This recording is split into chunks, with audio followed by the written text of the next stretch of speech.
Let's all go to the lobby. Let's all go to the lobby. Let's all go to the lobby to get ourselves a treat.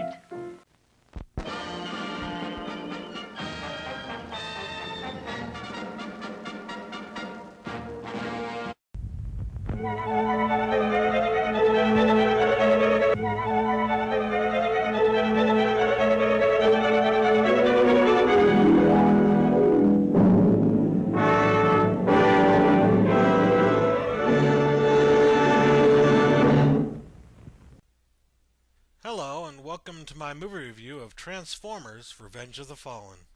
Since I've already gone over a lot of the controversy surrounding this movie in previous videos, as well as on my blog, I'll just be glossing over those issues this time around. As previously mentioned in my earlier videos, there were a lot of rumors concerning how good the overall quality of the film would be. I was among those who were really concerned after being impressed with what they had seen with the first movie. Obviously, it wasn't the greatest film ever made, but it was very well done and entertaining. After reading some of the early reviews for this movie and seeing even Roger Ebert gave it a bad review, I was even more concerned than I was before. However, I can honestly tell you today, I'm glad I didn't let my fears keep me from going to see this film, because it was really quite good. For everything they got wrong, they got a lot of things just right. This led me to wonder, why all the bad reviews? Well, after looking into some of them, it's apparent to me that people who did these reviews were not very open-minded about it, and definitely didn't understand the source material that the film was based on. I mean, at its heart, Transformers is a story about robots fighting other robots. Oh, and they can transform. The story was always designed to be a toy commercial, so all the reviews complaining about just that from this film might sound similar to the cries from critics about the original animated Transformers movies from the 1980s. In fact, it's the exact same comment made about the exact same material.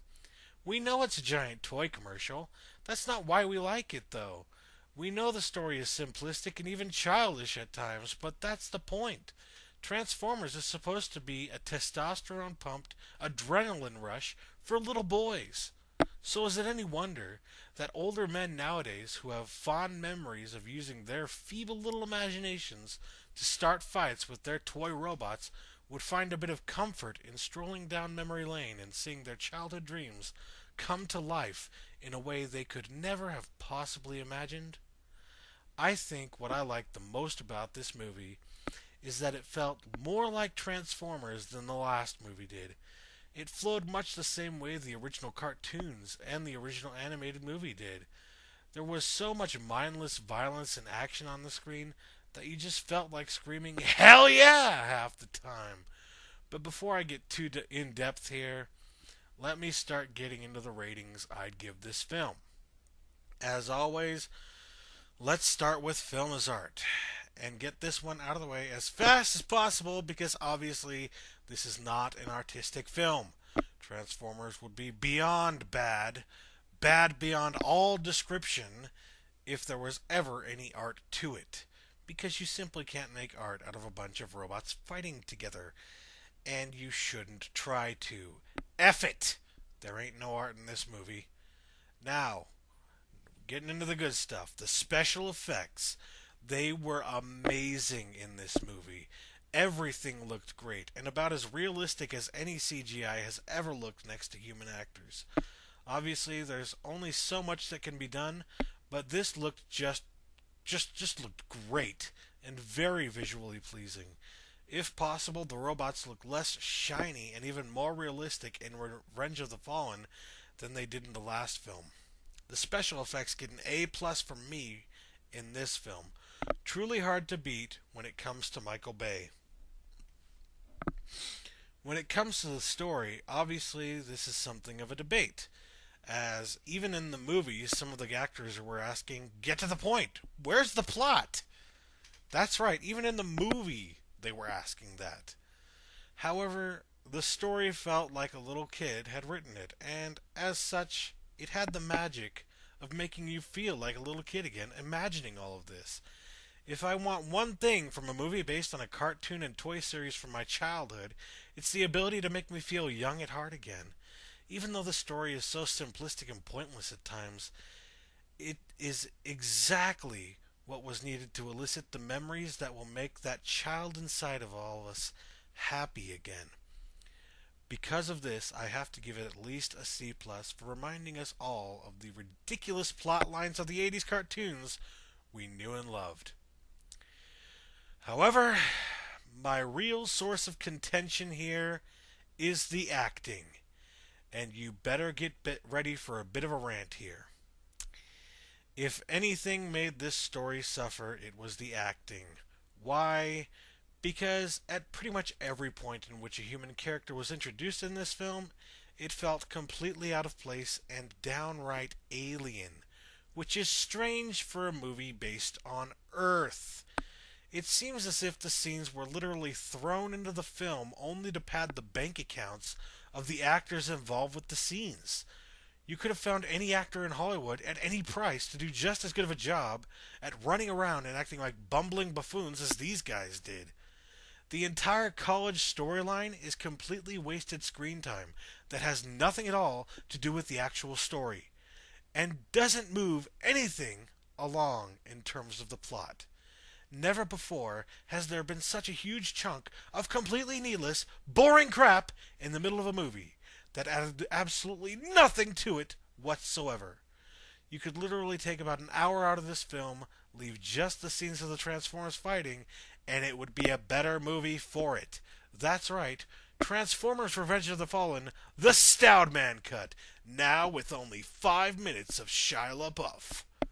Remember all the scenes with humans in them in the original animated Transformers movie?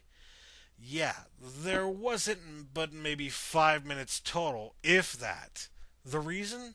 Transformers is about robots at war with each other.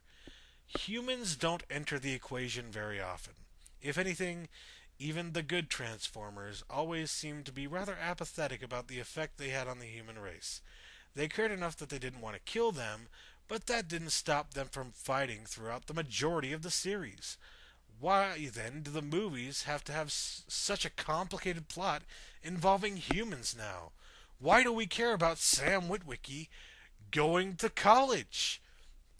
And why of all the humans we have to care about, does the one we have to care about have to be played by Shia LaBeouf? Obviously the story is involved with this, so let me just clarify by saying that the part of the story that actually moved the plot along for the actual Transformers in the film is what I gave a C+. But the needless hour of footage with Sam Witwicky, his parents, his girlfriend, and some new guy who you feel like kicking the shit out of, that stuff was pure and total garbage. Just get rid of it.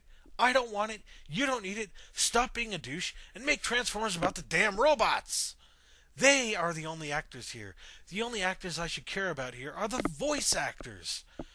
Regardless, the human actors in this film are so annoyingly bad and unnecessary throughout almost the entirety of the film that I have to give the acting an F, because it's just inexcusable. So, the ratings aren't great. And to be honest, even though I liked it, it's not like this was the best movie ever made or anything. You have to have a certain taste for movies like this, the movies based on 80s properties, to really appreciate what was good about it. If you're like me and you have fond memories of the Transformers and 80s cartoon shows and the epic flow and battles involved therein, then I would have to say that you cannot miss this film. It's simply better at delivering that feeling than its predecessor was. And so long as you ignore what's bad about it, you'll be none the worse for wear. This is literally one of those movies where you can easily ignore the bad parts and enjoy the good parts, because the story is so simplistic that there's not much information you have to retain. It's a movie about robots. They're fighting, and it's awesome. Go see it now. Thanks for watching, and I hope you'll tune in next week when I bring you my review of Public Enemies starring Johnny Depp on July 3rd. And now, folks, it's time to say goodnight. We sincerely appreciate your patronage and hope we've succeeded in bringing you an enjoyable evening of entertainment. Please drive home carefully and come back again soon. Good night.